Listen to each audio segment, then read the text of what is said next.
maanta aan isku imanay waxaan ka hadlaynaa hadalla dhigaya ku soo dhacayo oo ka imanaya xagga xukuumadda oo la leeyahay diiwaangelintii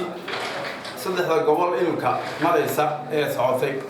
iyaa dib loo dhigayaa oo gobollada bariga dib loo dhigayaa la leeyahay abaaraha jira awgood waxaan leenahay diiwaangelinta markii laga bilaabayay burco abaartu way jirta waa kii reer ay ka hadlayeen dadkay waxay ku maqayaan ilaa Itoobiya dib loogu dhigo waa la diiday waxa adraha ka bilaabantay awdal oo qiiq ka baxayo abaarta ay dadkii xoolo dhimanayaan baa ay hadana imaadeen waxa dhacday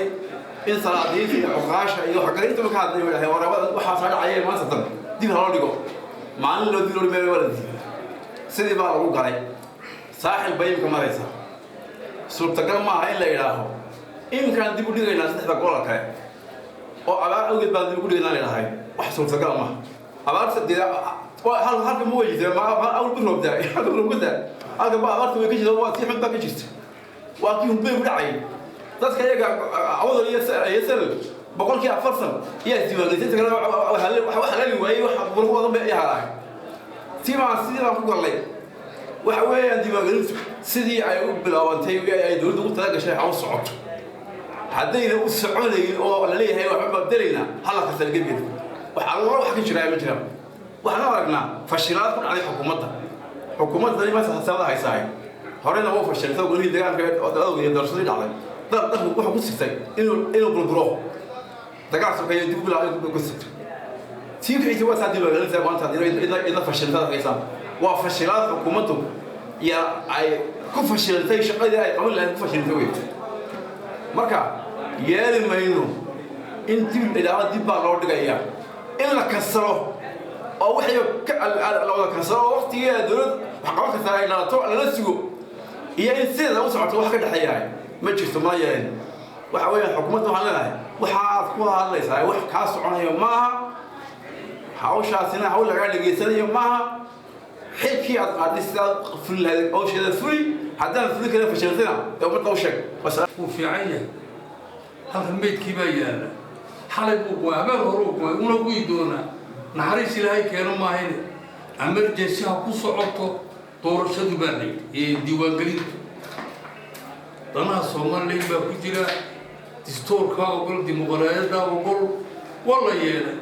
tan meedka laga sheedana wala laga diiwaangelinay abaar bay ahay biyalaan beedlaan bay ahay kolka nin qarqarka sarana maydhay qarqarka dambe dib loo dhigan leeyahay ama meed go'aan oo barna hal asbarna hadda bee leeyahay lama arag wadanku uu wada simeeyahay abaarna way ku kala xun yahay kolka waa khalad wixii dib loogu dhigay mana suurtagelaysa oo waxyaalaha fitatu ka imanaysa ee maragtay ay ku xumaanayso mabaadida iyo wax waliba ku xumaanayaan weeyaan kolka waxaan leenahay xukuumadda abaar maahe waa macno kale waxa loo jeediyay halkan xoolaha dibida dhulka lagu qodanayo kolka la fiiyeeyo ee harqoodka la saaro beeramo qodaan sanadka kiibar lagu bilaabay isagoo fiiyadii ku jira baashu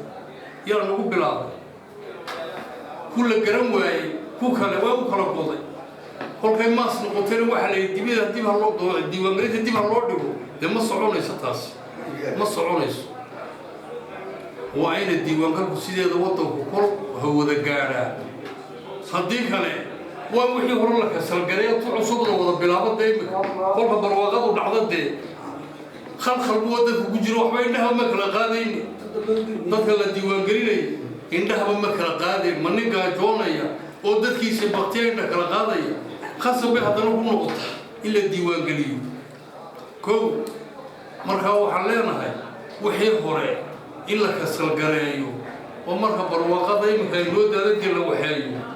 iyo isiyeed ha u socoto waxba uma dhaxeeyaan laba seefood ee gal ma la wada geli way qarxayaan hadii la wada geli yaa badna dib hanu dhino barwaaqada la sugno badna imika abaarta boqolkiiba 30 hal la diiwaangeliyo inta isku wada hayade oo hadhowna film ka qaban waayay laga turo daaqada way badan tahay taas dhibaatooyin badan baa jira sideeda ku socotaan leenahay لسوق جالس سقطت كسوق حياة دولة سوماليلاند diiwaan galka gobolada xariirti baa loo dhigaa sababtuna loogu dhigayaan waxa weey bay leeyihiin abaar haddaan la sheegayo waa abaar jirto gobolada bariga gobolka awdal iyo sel abaarti ka jirtaan waa bini'aadankii waa baqtaaya dadkii baa baqtaaya xoolo way dhaaftay ishadii diiwaan galka gobolkan awdal hangalay meyd baan asan indul taagay dadku badidiisii boqolkiiba 20 ama 30 dad soo gaari waayay diiwaangalkii iyo u badnaayeen oo yahay inkana waxa leeyahay diiwaangalkii baa dib u dhigana gobolada bariguna la mid baaha gobolka awdal abaarta ka laga hadlo waxaan leenahay haddii diiwaangalkii dib loo dhigayo ya tii hore ee dhacay goboladii hore ka soo dhacay ma jirto diiwaangal la bilaabay oo haddana dib loo dhigaya waddanku mala laba gobol weyn laba waddanba mise waa waddan keliya hadda waxa weeye xukuumadda waxaanu leenahay arrinkaasi ma yeelano wax dhacana maaha haddii dib wax loo dhigayo dee kanna waxaa la kansarteeya kii hore diiwaangalka goboladii hore lasoo joogay haddii kale si waa ina loo wadaa sidii diiwaangalku u bilaabmay u socday odayaashu hore uga dhawaajeen waxa weeyaan hadduu waddanku dee Soomaaliya ay isku mid tahay anagu waxaan ku galnay haddii uu ku yahay diiwaangelinta sidaa odayaashu horeba ay sheegeen meyd baa noo yaalay maantaan galnay anigu dadkii ka qayb galay baan ka mid ahaa meelaha goobaha joogay dadku wax nool ma lahayn sidii baan ku galnay maanta aad waxaan maqlaynaa in la leeyahay muxuu ahaa gobolada bariga oo abaartan anaga haysa ana haynin dib baa loo dhigayaa oo barwaaqada la sugayaa taasi wax yeelayna ma haddaan warnaa gobolka reewdo wax yeelayna ma aha wassalaamu calaykum maalmahan waxaa dhagahayaga soo gaadhaya gobolada bariga iyadoo diiwaangelinta gobolada intoodii badneed la diiwaangeliyaba inaan yar maqlayno gobolada bariga dib baa loo dhigayaa arrintaasi arrin dhici karta ma aha sabab allaaliyo sabab ay dhici kartaana ma jirto gobolada awdal iyo salal iyo gobolada galbeedka sida gabiley oo kale anaga meyd baa lagu dul diiwaangeliyay oo iyadoo la dhimanayo oo xoolihii dadku ba dhimanayaan ayay diiwaangelintu socotay waa maxay sababta dib loogu dhigi karaa gobolada bariga oo ka sahlan marka loo eego galbeedka xukuumadda waxaanu leenahay arrinkaasi dib ugu noqda ama kasala doorashadii oo waxba kama jiraan waana fashilanay dhaha